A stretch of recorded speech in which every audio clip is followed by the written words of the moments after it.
welcome back to my channel. My name is Sen. Today I wanted to talk about Priscilla by Sofia Coppola. So this is going to be Sofia Coppola's latest film. So Priscilla is basically a biopic adaptation of Priscilla Presley's memoir. I believe it's called Elvis and Me. And it's basically just kind of telling the story of Priscilla and Elvis's relationship from Priscilla's point of view. So we start this film in like the most iconic way. It's the way that the world was also introduced to Priscilla. High fashion, you know, heavy makeup, big hair. We sort of jump into this iconic makeup look before jumping back to the beginning. I love that they did this because I think people forget, they hear that she was 14 at the time and they forget that what that really means. You're a schoolgirl, right? And so she's doing what any schoolgirl would do, and she is doing her homework when she's approached to attend this party. With some convincing, her parents allowed her to go. I heard Elvis Me. Ninth what?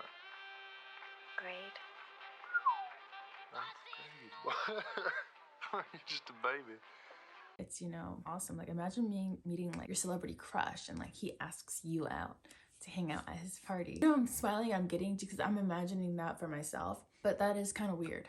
And we'll talk about why that's weird. At this party, you know, Elvis plays some music, he puts on the charm, you know, impresses her. We see a different side of them as they're like getting to know each other the very first time and what that looks like and how innocent it really was in the beginning. Again, to a degree. Age is always gonna come up. Age is always gonna come up because Priscilla at the time is 14 and Elvis at the time is in his 20s. Her parents haven't really been okay with it this entire time, but after having hung out with him twice, you know, sort of chaperoned, they want to at least meet him, hear him out, see what his intentions really are. So they invite him over and they just ask him flat out, like, what are your intentions with my daughter? And we get this scene. Well, sir, I happen to be very fond of your daughter. She's much more mature than her age, and I really do enjoy spending time with her. Red flag. No 14-year-old is mature for her age. But I digress. He's just like, okay, as long as you know, genuinely pursue her and stop trying to like date her through your friends and get them to invite her over, you know, as long as you call here and you are responsible, I'll allow it, you know, with some supervision. And I'm having a hard time understanding this. No, I don't like it. I'll never like it. I think I can see it sort of from like the point of view. It's like your teenager's gonna do what your teenager's gonna do, right? Whatever they want to do, they're gonna end up doing. You know, as much as you don't want them to do it, as much as you know the dangers of doing the stuff that they want to do, your teenager's gonna find a way to do it. I feel like if they had denied her access to Elvis and been like, no, you can't see him, like end of story, like end of discussion, don't ever bring him up again, she was gonna sneak out and like fool around with him. I'm pretty sure that's what was gonna happen. So I just felt like maybe they thought like, we can sort of control this relationship because she's not sneaking out, you know, like we know when she's getting picked up, we know when she's getting dropped off. They're gonna do what they want to do. Might as well not fight them so they don't get like the urge to do it in secret. Oh, I thought my dog moved. I'm convinced that Elvis is like the OG fuckboy. As a girl, I'm pretty sure this is a universal experience. Like if you date men, if you're going to like a guy's house, first time like you've gone to his house, you're like very like polite and you're sitting like on the edge of like the couch or something, and they hit you with the, why are you sitting so far away? Damn, like you scared of me or something? Cause in this film, they're at this party, right? And Elvis tells her, let's go somewhere a little more private. You say maybe we go somewhere more quiet. Would you come up to my room? You don't have to be scared, baby. I'll never do anything that. And then, to top it all off, like the cherry on the top of the fuckboy is he overshares, mind you, he just started seeing this girl. And again, she's like 14 and he's over here talking about like his dead parent. He's like oversharing about like, I believe his mom had died at the time. So he's oversharing about like him feeling lonely and like he has been feeling lost. And then he leans in for a kiss and sends her home. This tends to happen. Like these older men, they confide in them, whether it's like trauma dumping or like they just like are just being vulnerable with these girls, or maybe they aren't vulnerable with their friends or their families. And so the girls, they feel a sense of pride because they feel like, oh my God, he trusts me. He's telling me stuff he won't tell anybody else. And they see that and they take it with like pride. I'm here to tell you, if you are a minor, if you are under the age of 18 and you're talking to a guy, that is the biggest fucking red flag on the face of the fucking goddamn earth. And if that is happening to you right now, I need you to block that man and never speak to anyone over the age of 18 until you turn 18. I hope you're getting this message. That is not okay, because you are not equipped, and Priscilla was not equipped to deal with that. The death of a parent, how could she console him? One, hasn't happened to her. Two, she probably can't like emotionally process that level of grief to know how isolating and how profoundly sad that can be. It's not your job. And if that's how you're connecting to like your older boyfriend, break up with him right now. I'll wait. Like I'll literally wait for you to like pause this video and break up with your older boyfriend. Thank you. Because that kind of interaction happened between them, and she's his confidant now. When her mom kind of confronts her and is like, you know, why you? Like, of all the girls, like, why is he talking to you? And she basically tells her like, well, he trusts me, you know, like we have this special relationship, like no one understands. And after that, you know, he has to go back to the United States.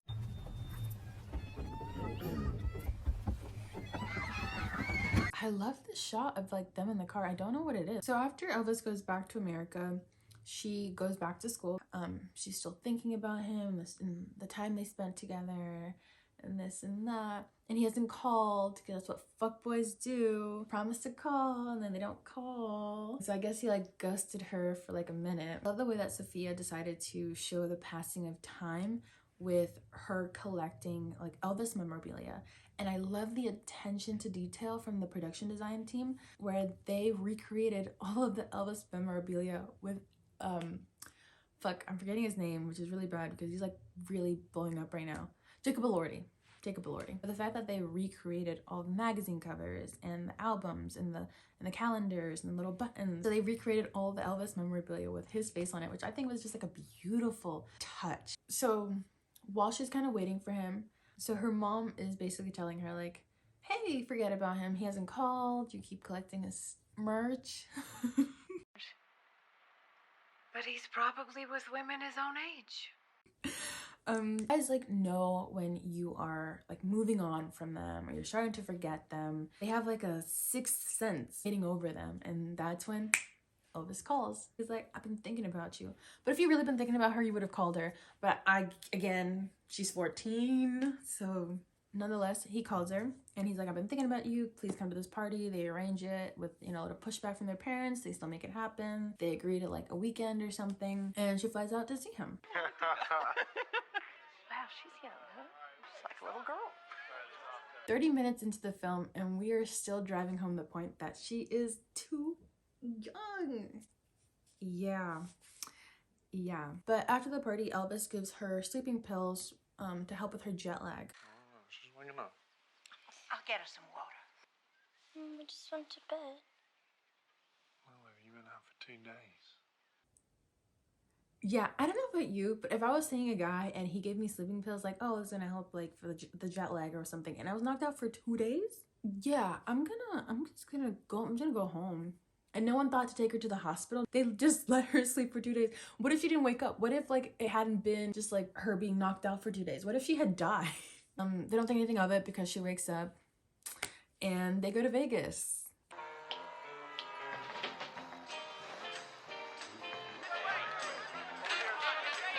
And they have this amazing time. It shows them getting more and more close and more comfortable with each other, and him really making her a part of his life. And I love that they go in to Vegas with this sort of like clean cut aesthetic, and they walk out, and I love just like the grunge rock star, like was just partying all night, trash the hotel room, sunglasses from like a hangover kind of look. I love it. The time that they spend together comes to an end, and she goes back home. And girl, I don't know why she did this. What? She just comes home like disheveled. So her parents are like upset, rightfully so. After that trip, they, I guess, get closer, and he wants her to move in with him, finish her last year. Oh, I think it was because she wanted to stay. Like she was not gonna go home, but Elvis was like, you have to go home. She goes home, she comes home disheveled, and her parents are just like, not getting the best vibe from him. Not that they ever did, but you know. So they come up with this great idea to have her move in with him. Again, she's only 17, so obviously some time has passed, but she's 17, still underage, still so underage she's not done with high school. Yeah, and like the plan that they're making is that she'll finish her senior year in Memphis. And this is a point in the movie where I'm asking myself why. I mean, I'm asking myself why this entire time. But the moving in, I'm wrapping my head around this. And I think, you know, it becomes abundantly clear to me what role and what purpose Priscilla is kind of fulfilling in Elvis's life. Because if he were to date someone his age, they'd be more of like an equal partner. And obviously because of age and life experience, there is some sort of imbalance. So much so that Priscilla's first moments in Memphis when she's finally living with him are really lonely and isolated. She can't go out because he's a celebrity and it's just not safe. The second thing, he kind of just wants her home to be available when he calls, when he comes home from touring, when he comes home from set. He wants someone there, you know, to be his companion at all times, at his beck and call, you know, kind of love on demand. And so I feel like the only way it works is when there is that imbalance, when there's someone who they themselves don't have a career and they don't really have a life outside of their relationship to you. It's easier to achieve that sort of dysfunctional dynamic when someone is younger. And I think he makes it clear. Well, it's either me or career, baby. When I call you, I need you to be there for me.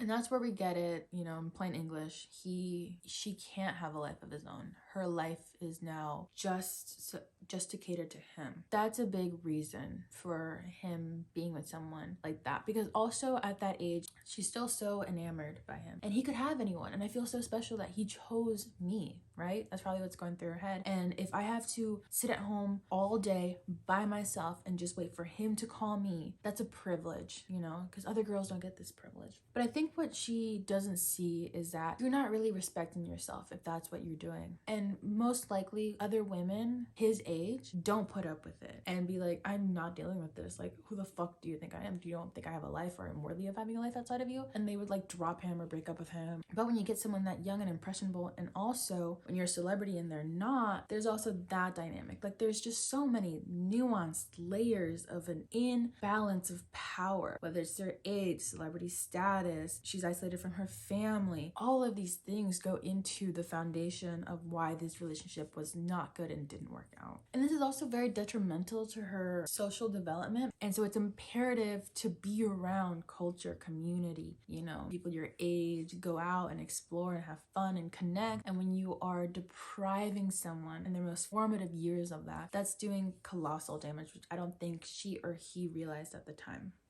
But after that, they go shopping and we see more kind of the blossoming of their relationship. Winner right here. Absolutely. I like you in blue, yeah. Blue's your color.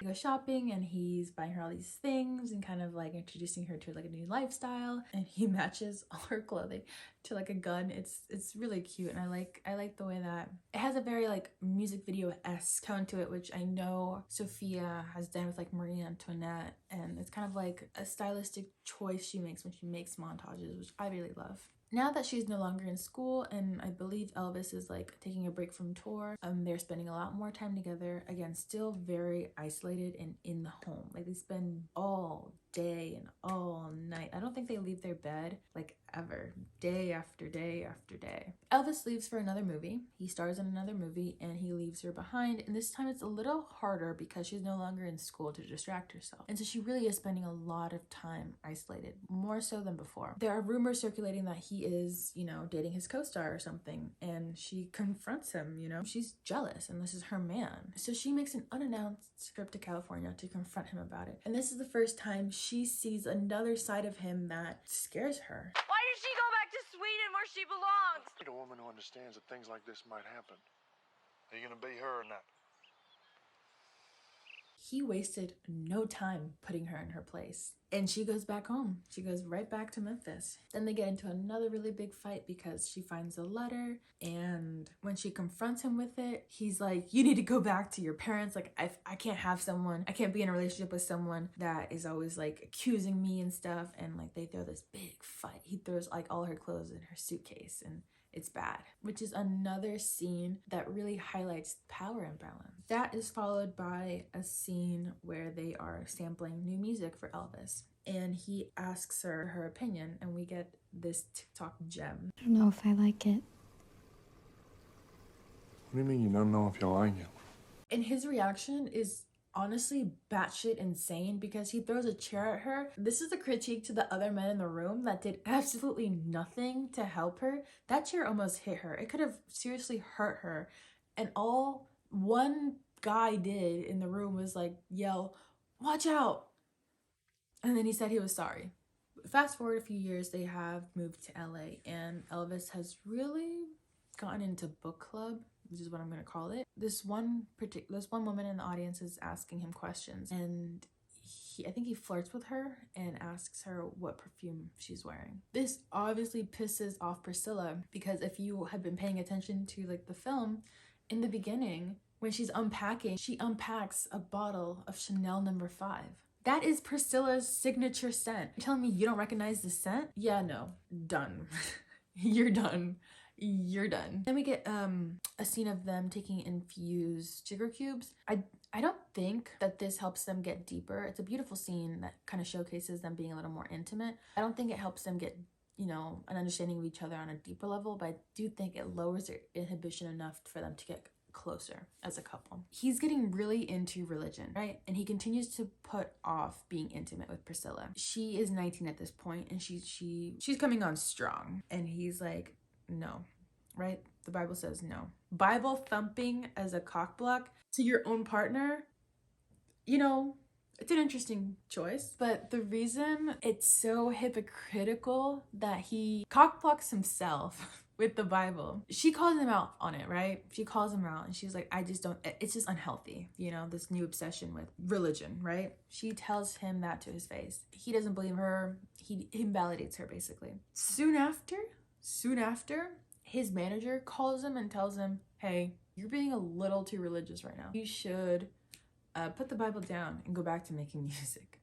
And he listens to him. So your girl tells you, you know, hey, independent of sex, independent of them being intimate, you're kind of you're having a little unhealthy obsession with religion right now. Nothing more I hate in this world. You tell someone something and they don't listen to you, but the same thing you told them comes out of someone else's mouth and they're like, oh, like, you're totally right. So obviously, you know, it's annoying. She's not annoyed enough to turn down a proposal, which is what happens. He proposes and they get married and they have the cutest iconic wedding that we, you know, have these beautiful pictures from.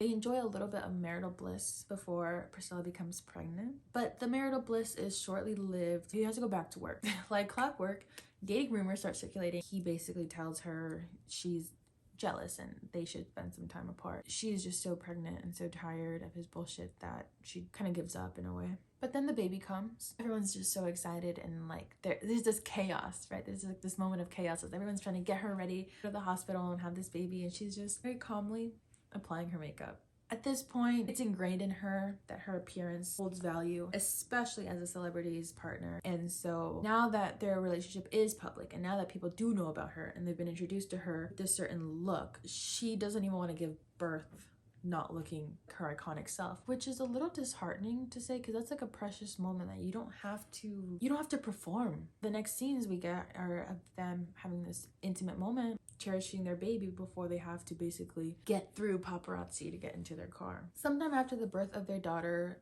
Elvis is experimenting with new looks, and then he leaves for tour, and we get this scene where I think it's finally like clicking for Priscilla that he's never gonna change. But this time he's no longer leaving behind like a girlfriend. And the reason I say that I think it clicked for her, just how dysfunctional the relationship is because when she was looking at it through the lens of just being like her as like a partner, because she felt so privileged to be in the presence of Elvis, maybe she thought like, it's okay, like I do this like with a badge of honor. Like it's like an honor to like wait for him to come home. Now as like a mother and seeing your daughter, I don't think she wanted that life for Lisa. To not know when her dad's gonna come home, to not know what her dad's doing, to not have her dad, that's different. It really put into perspective just how unfair it really is. And she didn't want to kind of give that life to her daughter. So the wheels start turning for her. More time passes, Lisa's a little bit bigger now, and they're doing this photo shoot. There's this iconic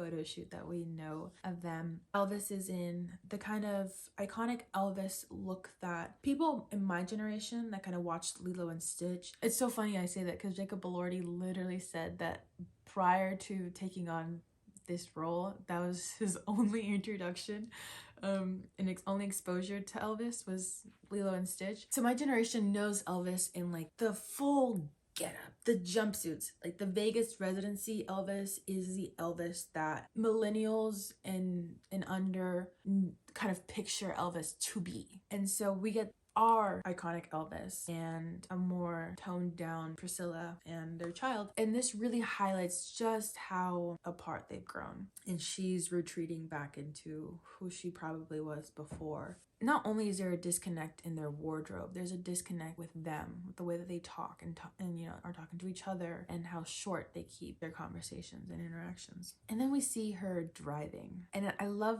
the metaphorical use of the car, of her like taking control of her own life, her happiness. They've kind of separated, maybe not officially, but they are doing their own thing. He's in Vegas with his residency, but she has moved to the West Coast and she starts taking karate lessons. She has friends over, she's making friends, she's having dinner parties. She is living her life and kind of making it her own. This might sound different. My mic just died, so we'll see how this ends. I'll just make this really quick. There's a stark difference between Elvis and Priscilla at this point in their lives because he is falling further and further into addiction and she is really growing away from him. And I love that she's really toned down the makeup because as beautiful as makeup was, there was nothing wrong inherently with the makeup. It just wasn't her. And she kind of figured out her own look in her own way later in life, independent of Elvis. And there's a scene at the very end where at his residency, they break up. He asks if it's to be with another man and she says, no, it's to be with myself, basically. Like we've just grown apart and yeah. And I love toxic men. They're just like, oh, you're leaving me for another man, huh? No, sometimes you were so bad. I just don't want to be with you. There doesn't have to be anyone better. Like, just not being with you is better. But she's very nice about it. She's very civil, very sweet. She's just like, we're growing apart. She leaves and she gets Lisa from Graceland and they, again, taking control of her life, drive off into the sunset, past the gates, past all the paparazzi. And before she leaves, actually, there's a scene I really, really love where she is being embraced by the other women in Elvis's life, like her, I believe it's his grandmother, the managers and stuff that lived at Graceland at the time. They kind of embrace her, they praise her for her bravery and her courage to go on her own and leave a relationship that, isn't serving a purpose for her anymore and starting a better life for not only her, but her daughter. And it's just this beautiful woman like camaraderie that I really like. And then she drives off into a new life.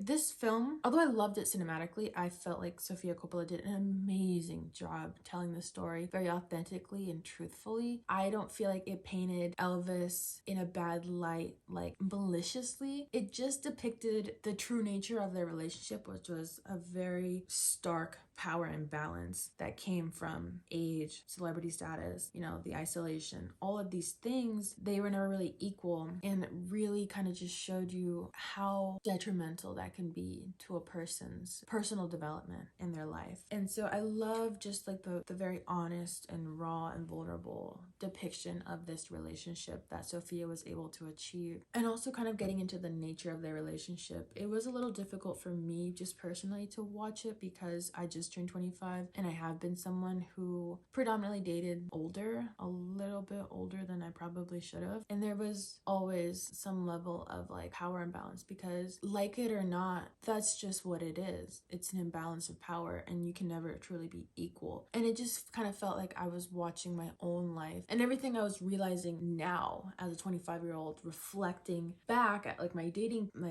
history. I really saw a lot of myself in Priscilla, and it's just like I understood why she was doing everything she was doing. Because I understood her, I could also understand why it was so appealing for him to be with someone like that. Like, as much as I hate it, like a lot of the times men date younger to feel better. Like, of course it made Elvis feel better about himself to know, like, even if these beautiful women my age are rejecting me, I still get to have someone. I still get to have someone that's not gonna see me in that light and like reject me, So it puts into perspective both Elvis and Priscilla, but I sympathize more so with Priscilla because I went through something very similar. I feel like Priscilla, I feel like Sofia Coppola is one of those female directors that she just knows how to tell a woman's story. And she's gotten really good at it, and she's got a lot of practice, and she's gotten a lot of films where she does exactly that. She kind of just explores what it means to be a woman in a multitude of scenarios and situations and, you know, life journeys, which is just amazing, which is what we need more of.